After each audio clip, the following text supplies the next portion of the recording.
Ano pa ba yung ulam na ihahain? Ayun. Ano pa? Ayan. Makain ka na. Kung alam ninyo yung Ilocano na beans, pang Ilocano na beans. To. Oh. Papaitan. Pag nakapunta na kayo ng norte, laging meron yan. Pangalo-halo, di ba? Ang aliado papaitan. Ayan. Yan. Ito? Yan. Ito? Beans. Beans. Diyan sa luto ngayon. Beans ang tawag namin dyan. Yung puti na beans.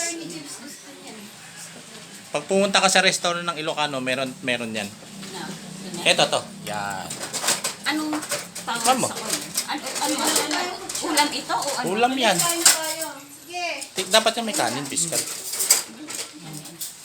Hindi yan masarap pag nasinusog. Bakit? Pang kanin talaga siya. Ano pang walang... Ang konti naman ng ulam mo, biskal. Maano ako eh. Hintay ko pa yung ibang darating para kasi Yung abdo niyang abdo ng kalabaw na baka kalabaw na yan.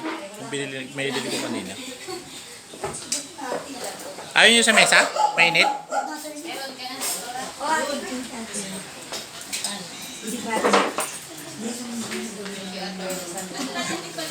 Wala pa si Iking. Baka hintayin pa niya yung jowa niya. Si Bina.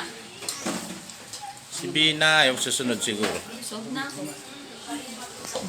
Ha? Nalimutan po pala. Hindi ko pa naman dito yung binawasan kanina. Hindi binawasan. Oh, hindi nyo yung ulam dito yan. Tikman niyo yung pakbit ng Ilocano. Oh. ayaw nila eh. Hindi kinakain ng buo yung malunggay ah. Hindi na ito mainit mamaya to pag dumating yung mag-asawa. Dati lang naman niya siya kasi ano. Iinit ulit. May gayo, ginagayo. Ano, papadami naman ako ng waste. Nagutom ako, tapos... Mga.